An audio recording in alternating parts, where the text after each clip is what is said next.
Immigrants have been coming to Boston for almost 400 years, but the last 50 years have been a time of dramatic change, especially in the mix of immigrants and their relationship with their surrounding communities. The story is being told in a book published by University of Massachusetts Press, The New Bostonians. The author is also a professor of history at Boston College, and we'd like to welcome her, Marilynn Johnson. Thank you very much for being with us. Thanks for having me. Now, we have a lot of talk these days about, well, in the old days it wasn't like this, but about 50 years ago something changed. Explain what that was for people who don't know this story. Well, that's the time that the so-called new immigration began, which is not very new anymore, which is one of the reasons I wrote the book. It's been 50 years since the 1965 Immigration and Nationality Act, which transformed the immigration system in the U.S., got rid of the old discriminatory quotas, and increased the volume and diversity of immigrants coming into the country. And that had a big impact on Boston and many other cities, as well as rural areas. Now it's had an impact across the country. And I wanted to write about the history of that process in a particular city. And Boston seemed like a great place to do it because so many changes have occurred in Boston during that time. The new immigration has paralleled the development of the new Boston and the success of the new Boston economy. And I think immigrants have been a big part of that. If you factor for the size of Boston, whether you talk about the city or the metropolitan area, we seem to have a pretty large share. Why is that? Well, we certainly were in the top 10 for many years, although now immigration has become such a force around the country. I think we've fallen out of the top 10. But Boston has always been an immigrant receiving city. Even during the so-called restriction era in the mid-20th century, we were still getting refugee flows. And so we've always been a relatively immigrant-friendly place just because we have this long historical experience with immigration. One of the things you looked at is how much of a burden immigration is and how much of a benefit. On balance, what did you find? Well, I find overall that, as I said, immigrants have played a very important role in the transformation of Boston since the 1960s. When I think back to 1975, when I first visited Boston from New York originally, that was sort of the depth of the bad old days, the dirty old Boston, the busing crisis, and all the problems that the city had at that time. Its population had been declining since 1950, and in fact, Boston lost 20% of its population between 1950 and 1970, and it lost a lot of manufacturing industries and jobs, and things were pretty dire.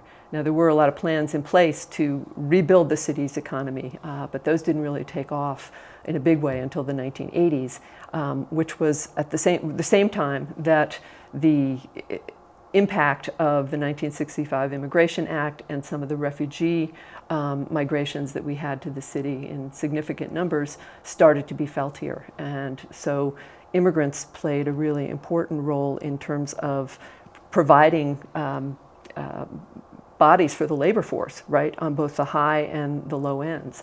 We have immigrants that have played a really important role in some of the big new industries, whether it's technology or medicine or academia. And we also have immigrants who are, mowing the lawns and serving the food and taking care of our children and our parents and doing all kinds of, they're really the lifeblood of the service industries that keep the city running. And I don't think the Renaissance in Boston would have been fully possible without their input. Xenophobia is nothing new. In the 19th century, it was one kind of Euro-Americans against the others. We have a lot of non-Europeans coming here since 1965. Is that a bigger leap as far as bridging the divide between people, do you think? Well, I think it has made it more difficult for immigrants coming in terms of being able to integrate into Boston neighborhoods and into the economy. There's been, because many are people of color, and there is ongoing segregation, housing segregation and discrimination, they have faced burdens that have been even greater than those of the old immigrants who were, simply struggling to learn the language and to get education and skills. So I do think the increasing diversity has been a challenge, and the 1980s was a time when that was really evident in the city. And I talk about all of the violence that was directed toward Southeast Asian immigrants and refugees during those years. And it was really a turning point in the city, I think, when many people came to realize that we needed to acknowledge this new diversity and really get government involved in, as well as churches and private community organizations, in really making people think differently about immigrants and how to welcome to the city, and to provide services for them that would make that integration possible. That was a first step, right? And we're still dealing with that. Well, especially since September 11th, we've also been more likely to see at least permissive immigration as a threat to national security. And I have to imagine that this must be a big difference now. Yeah, it is. And I would actually date it back a little earlier than September 11th. I would go back to the 1990s, and particularly the 1996 Illegal Immigration Reform Act, in which the federal government basically prohibited immigrants in their first 5 years in the country, legal immigrants even, from getting certain kinds of public funding and services. And so there's been a lot of immigrant organizations have had to move away from just community building efforts to focusing on immigrant rights. They've had to take a more defensive stance to work on issues like deportation and getting people the services they need for citizenship, policing issues, especially after 9/11. That became the cutting edge. But this is I think it's shifted the focus of immigrant politics or ethnic politics in the city away from what it was in the 60s and 70s, which was more about community empowerment and bilingualism and cultural sensitivity, toward these issues of immigrant rights and immigrant integration through English, teaching English, making English learning ESL programs more available to immigrants. There are very long waiting lists for those things. Citizenship classes, so immigrants can get the benefits of citizenship, which are harder and harder to access as people who just have green cards, or even worse, are undocumented. Another part of the equation that you looked at here is how many of the problems that people try to run away from in other countries are at least partly caused by us. That's right. I think there's a direct correlation from where people come from, the immigrants to this country. Often they're coming from places that have been affected by the larger, global conflicts in which the U.S. has played a big part over the past 50 years. And the Cold War is an obvious example. Many of the refugee groups that we got into this country in the 60s and the 70s were refugees. Well, the Cold War's problems are caused by some other people too, right? Right. But that in the early years, it was disproportionately from, we had Cuban migrants, we had Cuban refugees, Vietnamese refugees, Soviet refugees. And then things changed in the 1980s and 1990s.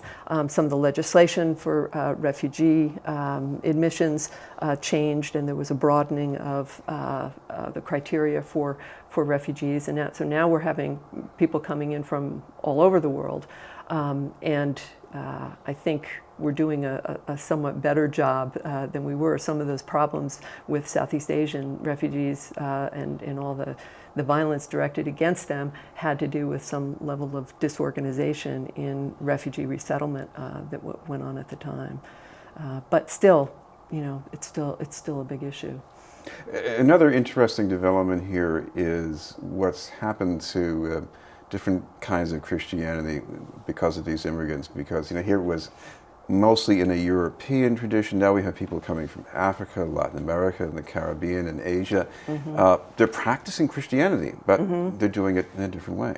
Yes, many of them are, and there has been a wholesale kind of de-Europeanization of Christianity in Boston and around the country.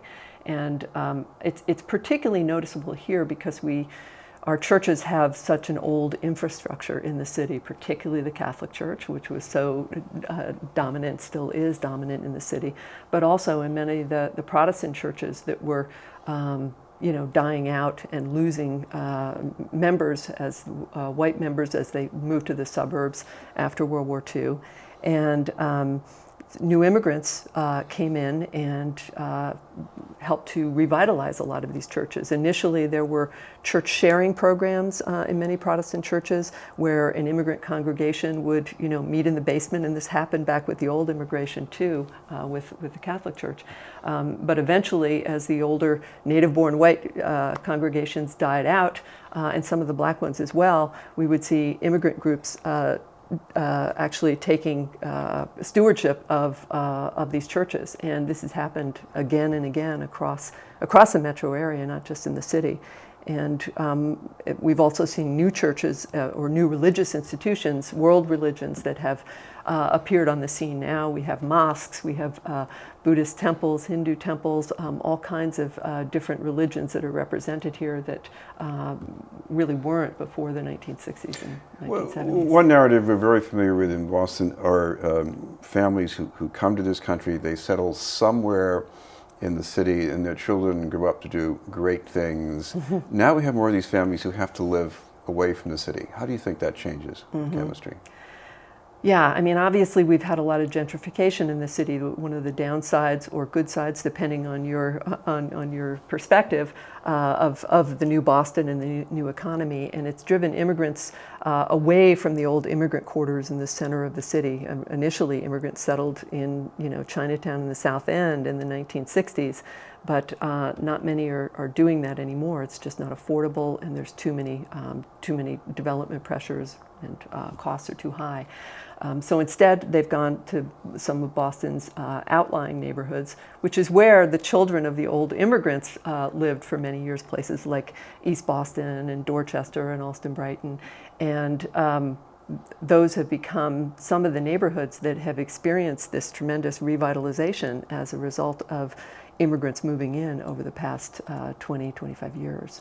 Well, I know you're going to have some events coming up, so if people want to keep up to date, I guess you've got a page on Facebook where they can check that out? I do. It's called The New Bostonians. They can find it there. All right, thank you very much for being with us. Thank you. Marilynn Johnson, author of The New Bostonians.